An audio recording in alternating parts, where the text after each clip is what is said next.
Untuk pagi ini saya akan membawakan update mengenai merger antara XL dan juga Smartfren nih, yang semakin dekat dari sisi prosesnya. Ya, mungkin bisa ke slide selanjutnya. Ya, jadi kalau misalnya dari sisi timeline dari proses merger antara XL dan juga Smartfren, kita sudah berada semakin dekat ya, di mana untuk RUPSLB-nya akan diadakan di tanggal 25, sekitar 2 minggu lagi dari hari ini. Dan untuk di RUPS ini mereka akan menggelar mata acara mengenai proses approval antara merger dari sisi pemegang saham dan juga dari sisi dividen ya. Jadi untuk Excel sendiri akan memberikan dividen tahunan dan misalkan nanti kalau misalkan dari sisi approval dari merger sudah terfinalize atau sudah di-approve, merger untuk efektifnya ini akan berada di tanggal 15 April ya.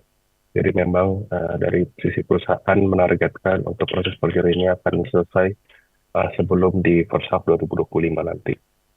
Oke, next. Oke, mungkin ini yang cukup menarik dari sisi BOD dari Excel Smart sendiri ya, di mana untuk Excel Smart nanti akan terdiri dari 9 board of directors, di mana 4 itu akan terisi dari kursi dari Sinarmas Group ya, di mana untuk Anthony Susilo ini akan menjabat sebagai CFO dari perusahaan merger ini, dan juga dari sisi Axiata Group akan memegang sekitar 5 kursi ya, di mana untuk Pak Rajeev Shetty ini akan menjabat sebagai CEO dari Excel Smart.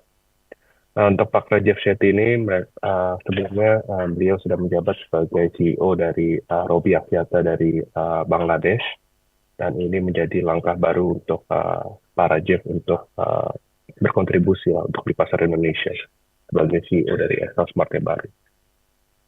Mungkin untuk BOD lainnya dari Sinarmas itu ada Pak Merza Fakis, dan juga Pak Adrian Muljono, dan juga Pak Syuris Subramaniam ya. Jadi ada 4 kursi dari Sinarmas dan 5 kursi dari Axiata. Oke, selanjut. Oke, jadi kalau misalnya kita dari proforma antara Excel dan juga Smartfren, jadi kalau misalnya kita lihat dari entitas gabungan ini, nantinya untuk Excel Smart ini akan memiliki jumlah subscriber sekitar 94,3 juta, dan juga revenue itu sekitar 45,8 triliun ya, dengan market share itu di 25% untuk tahun 2024. Dan dari sisi EBITDA itu di sekitar 22,5 dengan EBITDA margin di 49%. Jadi ini akan meningkatkan profitabilitas dan juga dari sisi pangsa pasar antara Spartan dan juga XL nih, di mana mereka akan menjadi the second largest mobile telco player di Indonesia. Itu. Ya, next. Oke, jadi seperti yang sudah saya bilang sebelumnya, di mana XL sendiri akan memberikan dividen sekitar 1,1 triliun. Ini merupakan dividen terbesar selama 5 tahun terakhir ya, semenjak COVID 2020. Di mana untuk dividen payout ratio itu di sekitar 60,3%, mengimplikasikan dividen per share itu di 85,7 rupiah per saham ya, dengan indikasi dividen yield itu di 3,8% berdasarkan penutupan di hari sebelumnya. Jadi ini merupakan langkah strategis untuk para pemegang saham ya, di mana mereka akan membagikan dividen tunai sebagai bonus bagi pemegang saham yang sudah mempercayai Excel sebagai perusahaan yang cukup solid untuk di Indonesia Telco. Next. Ya, jadi memang untuk Excel dan juga Smartfren ini mungkin banyak sekali sinergi yang akan dilakukan, terutama dari sisi OPEX saving ya, di mana memang banyak sekali cost-cost yang overlap.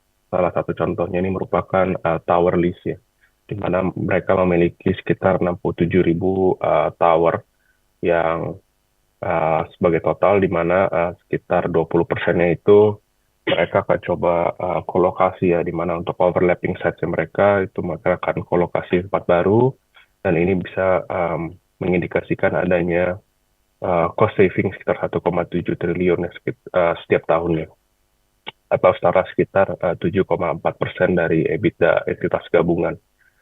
Kalau misalkan mereka kolokasi atau save sekitar 20% dari total sites mereka. Oke, next.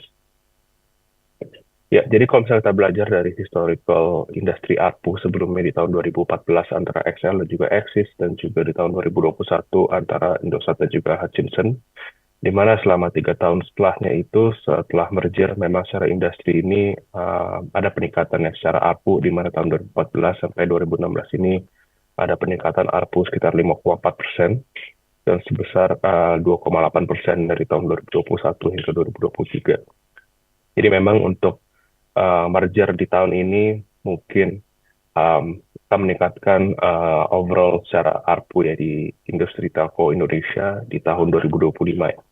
Misalkan nanti sinerginya sudah mulai kelihatan karena ini dapat meminimalisir adanya price war antara ketiga telco player di Indonesia. Seperti itu. Jadi ini merupakan langkah yang cukup baik lah antara XL dan juga Smartfren untuk memperbaiki industri dari telco di Indonesia.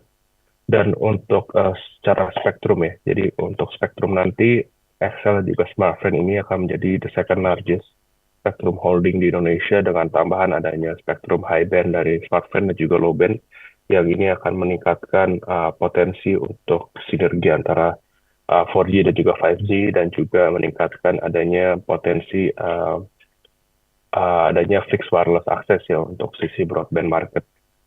Jadi ini akan meningkatkan sinergi dan juga profitabilitas dari XL Smart dengan tambahan spektrum dari Smartfren. Gitu. Oke, next.